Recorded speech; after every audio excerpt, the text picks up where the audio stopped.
Vamos al tema de hoy. Y voy a hablarles de un tema que hace unas semanas atrás, quizás algunos meses, toqué en una pequeña reunión de oración. Y hablé de este tema, pero hoy deseo tocarlo a profundidad.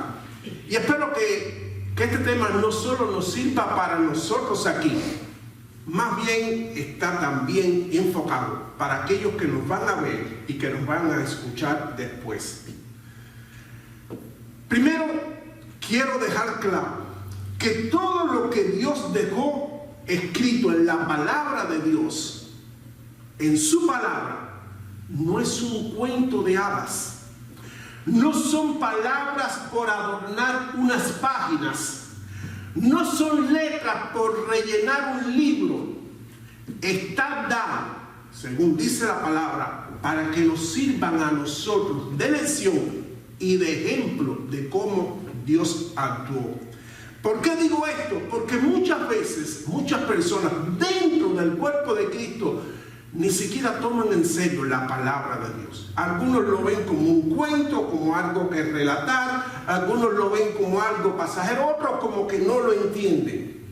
Y lo más triste que yo veo es que la humanidad hoy en día no se da cuenta de lo que está pasando delante de sus narices y no aprende y saca conclusiones de lo que la palabra de Dios nos dice. Miren, voy a comenzar diciéndole esto. El pueblo de Israel, dice la palabra que estuvo 430 años de esclavo en Egipto. ¿Sabe cuánto es eso? 4 siglos y un poquito más. Cuando el pueblo de Israel dice que empezó a clamar y Dios se acordó, Dios envió a un líder que fue Moisés y a través de 10 plagas, sabemos la historia, sacó al pueblo de Israel. Y según los cálculos, esa cantidad de personas que salió de Egipto eran 2,5 millones de personas. Ahora, pregunto, si estuvieron 430 años de esclavo en Egipto, ¿dónde nacieron estas 2,5 de personas? En Egipto. Si nacieron en Egipto, claro, si tuvieron 430 años, ellos, escuchen, nacieron con la cultura egipcia, nacieron con las costumbres egipcias, nacieron con la alimentación egipcia, nacieron con los dioses egipcios, nacieron con los dichos egipcios, nacieron con la moda egipcia, nacieron con todo Egipto. Fueron influenciados por todo eso. Ahora, salen de Egipto a la libertad. Y ahora no son más esclavos. Pero tan pronto salen, dice la palabra, que comienza la queja y la murmuración. Llegaron al mar y comenzaron a murmurar porque, ay, ¿ahora qué vamos a hacer? ¿Saben la historia? Moisés extiende la vara, se abre el mar, cruzan, después ya están y comienzan a murmurar porque no tenían comida. Dios le da maná, le da codornices. Y después comienzan a murmurar porque no tenían agua. Dios hace brotar agua de una roca. ¿Usted ha visto eso alguna vez? Porque para mí eso debe haber sido sorprendente. Como ver caer cada mañana el maná. Después comienzan a murmurar del líder. Y tanta murmuración hasta que se rebelan.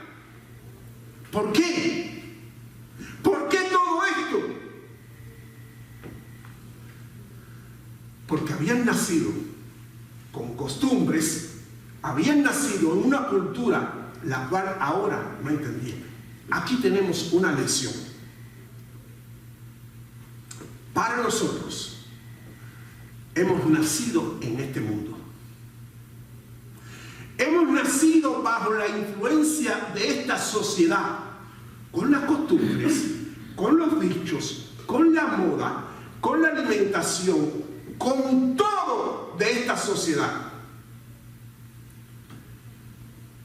Y en un momento determinado en nuestras vidas hemos recibido a Jesús como nuestro Salvador y venimos a los caminos del Señor. Pero ahora sucede lo mismo que le pasaba al pueblo de Israel. Por eso les dije que todo lo que está ahí es un ejemplo para nosotros. ¿Qué sucede? Que ahora estoy en la iglesia, pero me empiezo a acordar de las cosas que yo hacía cuando estaba en el mundo y lo bueno que era cuando yo hacía ciertas cosas, y comienzo a añorar el mundo. Y entonces aquí dentro de la iglesia me siento mal porque el servicio se demora, pero si iba al partido de béisbol o de soccer que se demoraba 3 horas, no me importaba. Entonces ahora dentro de la iglesia me empiezo a incomodar porque si aquel no me saludó, pero cuando estaba en la sociedad o estaba en el mundo, eso no me importaba. Entonces ahora me empiezo a incomodar porque hallar una naturaleza que me empieza a decir cómo tengo que hablar y cómo tengo que comportarme, pero antes yo no hacía eso. Entonces pasa esto. Hay algunos que dicen, bueno, en el tiempo que no tengo que ir a la iglesia, voy a recordar las añoranzas de lo que tenía en el mundo. Y entonces voy a hacer o voy a frecuentar lo que antes era mi estilo de vida.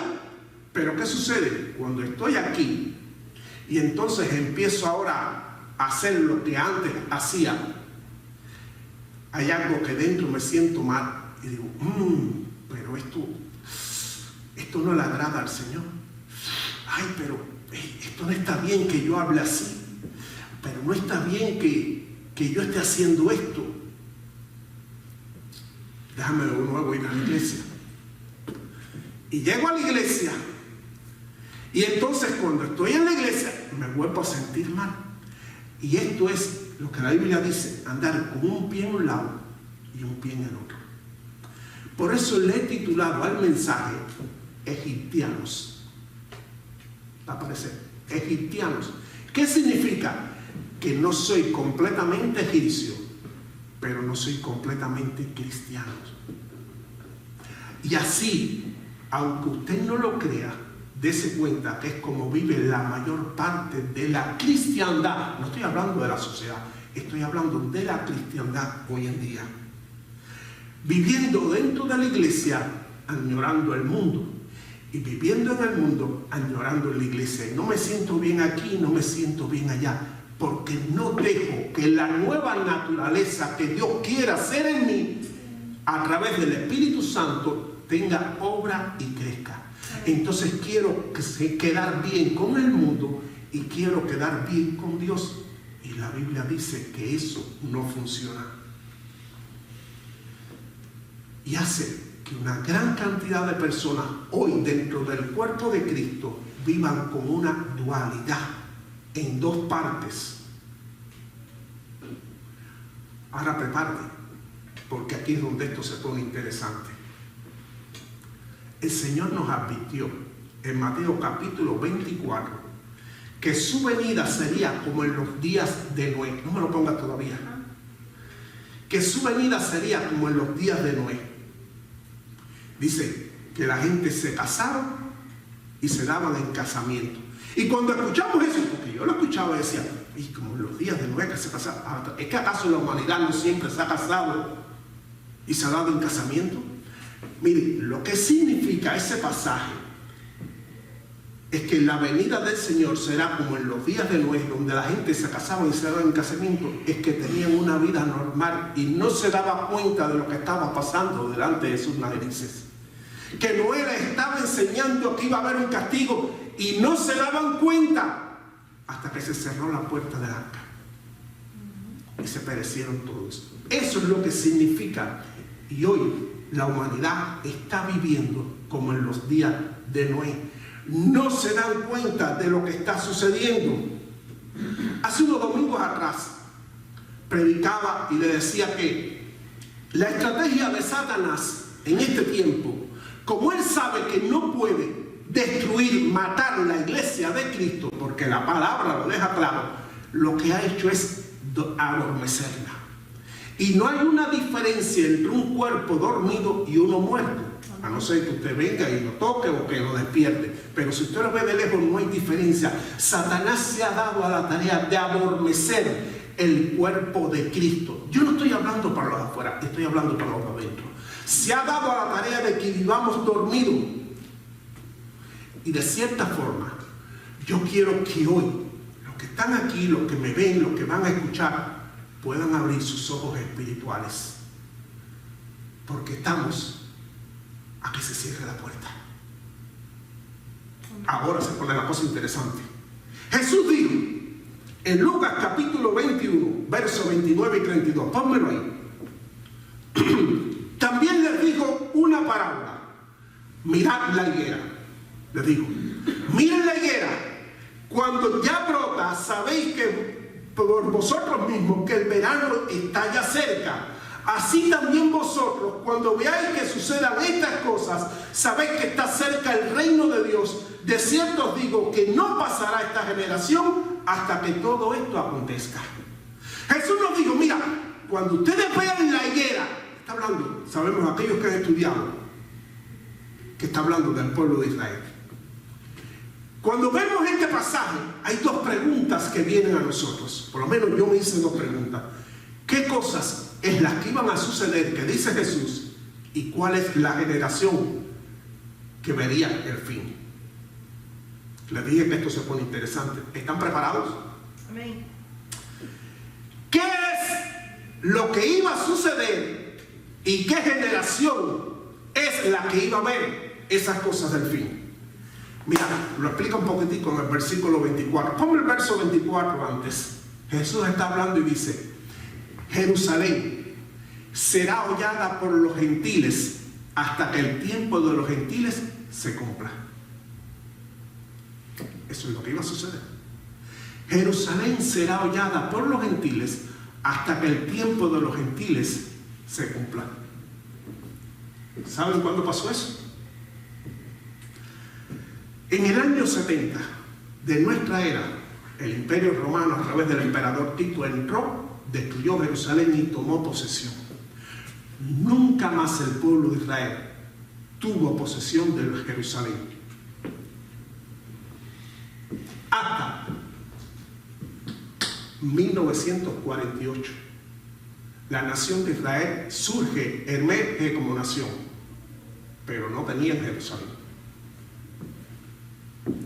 Era nación, pero no tenía Jerusalén. ¿Cuándo ocurrió? Junio de 1967, con la guerra de los 6 días. Por primera vez en 2000 años, Israel toma control de Jerusalén. Saca a los gentiles, a pueblo que no era judío, del control de Jerusalén. ¿Vieron dónde empezó la higuera a dar los frutos? ¿Vieron dónde empezó a dar las hojas? ¿Me están siguiendo? Y ahora la otra pregunta.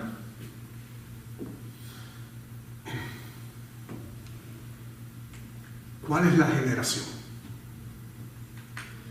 Bueno, Dios dijo en el Salmo 90 que los días de nuestra vida serían 70 años y los más robustos 80. Usted lo puede buscar, no va a aparecer ahí, pero en el Salmo 90 Dios lo dijo así. Serían 70 años y los más robustos 80. ¿Cuándo dije que Israel tomó control de Jerusalén y se acabó el tiempo de los gentiles? 1967. Póngale una generación.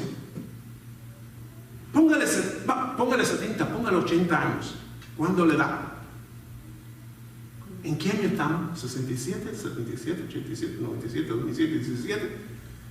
Vamos casi para los 55. ¿Se dan cuenta? ¿Sacaron matemática?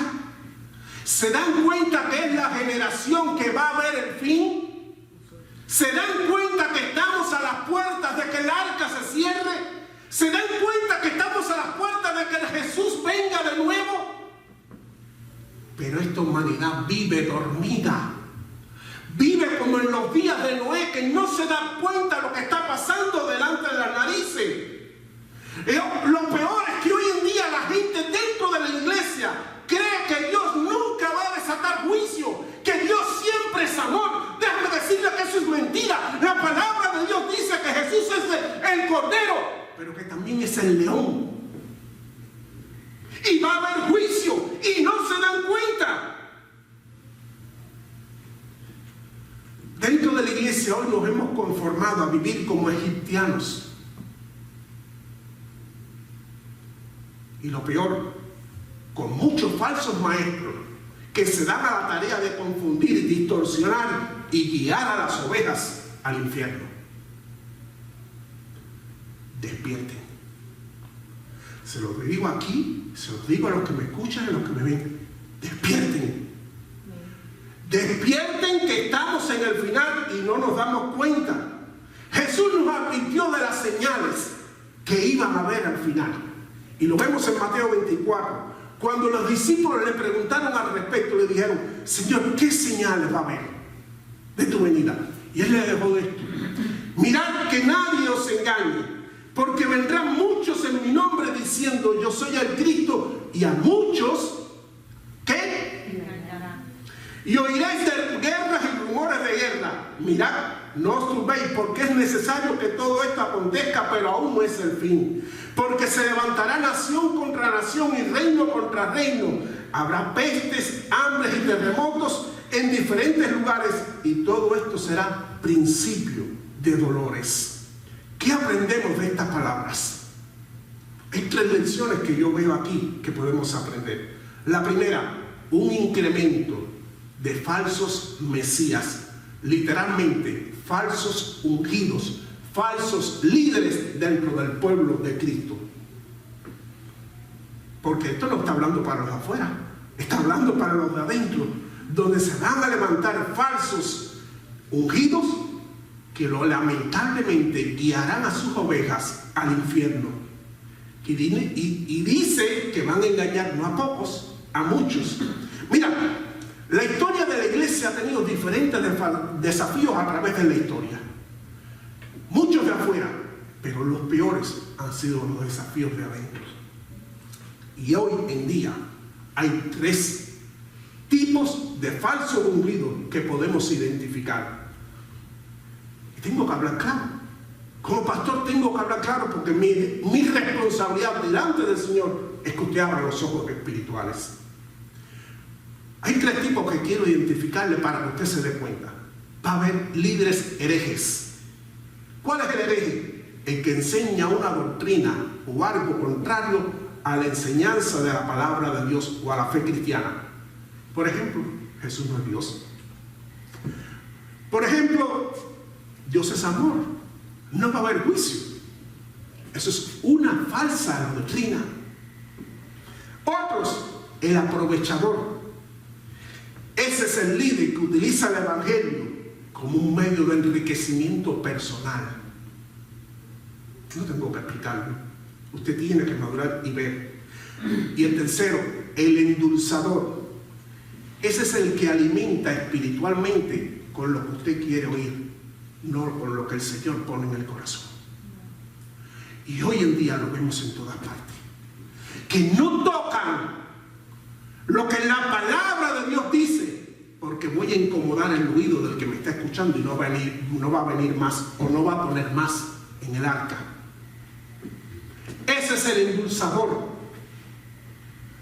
Lo segundo que aprendemos de estas palabras que el Señor dijo es que engañarán a muchos. No va a ser pocos. Hay muchos que están engañados, que no son pocos, como dije. Y lo tercero que aprendemos es un incremento de guerras, hambrunas, plagas y desastres naturales. ¿Acaso no es eso lo que estamos viviendo hoy en todas partes? No hay guerra que están amenazando con atómicas, con destruir la humanidad. No hay hambre, que estamos hablando de que se está hablando de que se va a morir no sé cuánto % de la humanidad si sigue así por el hambre mundial. No hay pestes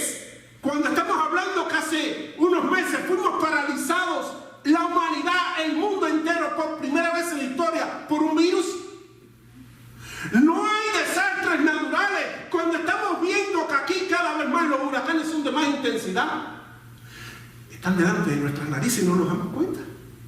Estas señales están pasando y no nos damos cuenta. ¿Por qué te hablo todo esto?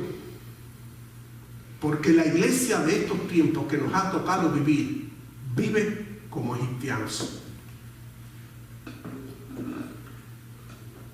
Tenemos el fin delante de nuestras narices y el mundo de hoy está viviendo como en los días de Noé, sin darse cuenta del peligro. Y más peligrosos son los falsos ungidos que le han hecho creer a la iglesia que después que la misma sea levantada, esto hablaba mi esposo ahorita, habrá una segunda oportunidad. Déjame decirte la realidad. Esto lo enseñan muchas personas, que después que la iglesia sea levantada va a haber una segunda oportunidad. Eso no es lo que dice la palabra de Dios. La palabra de Dios dice en 2 Corintios capítulo 6, hoy es el día de salvación. No mañana, hoy es el día de salvación. Ella citó un ejemplo en Mateo 25, que lo tenía aquí. Cuando el novio regrese, ¿qué sucederá con las que no tenían el aceite o las que se le acabó?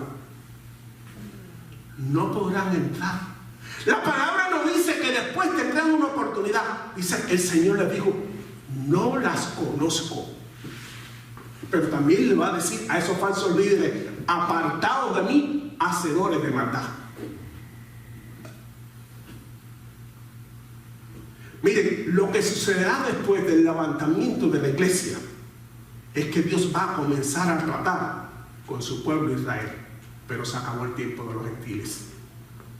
Va a comenzar a tratar con su pueblo, pero ya no hay más oportunidad para los que no son judíos.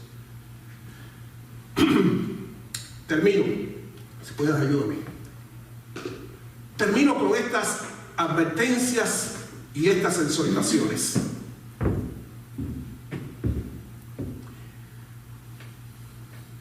Y lo hago, repito, de una forma individual para cada uno de ustedes aquí y para los que nos van a ver y nos van a escuchar.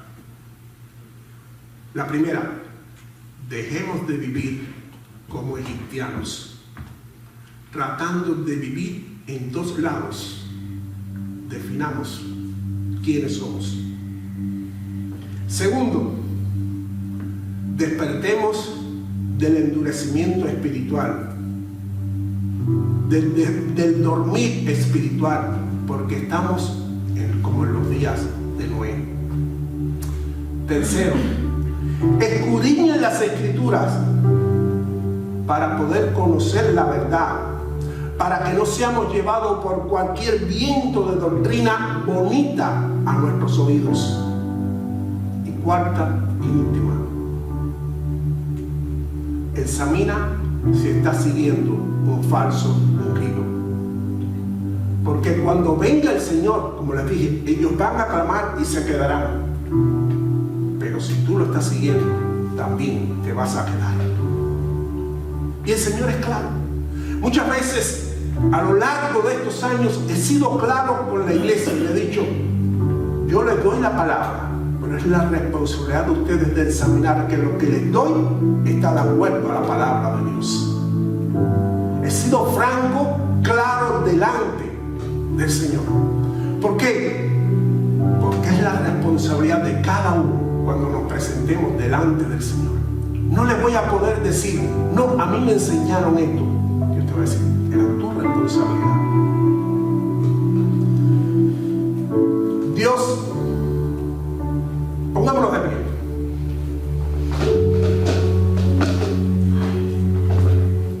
Dios ha puesto esta palabra en mi corazón con el propósito, como les dije, de que despertemos. Y espero que de ahora en adelante cada uno podamos vivir y darnos cuenta que estamos en los últimos tiempos, que no es tiempo de vivir como un egipciano, y que es tiempo de que yo me meta y escudriñe la palabra de Dios. Espero que Dios les bendiga. Deseo que Dios bendiga su hogar, que Dios bendiga su familia, que Dios bendiga su matrimonio, que Dios bendiga su finanza, que Dios bendiga su intimidad. Que el shalom, que la paz de Dios repose sobre ustedes. Les voy a dar otra palabrita más en hebreo. Shalom ubraham sobre ustedes.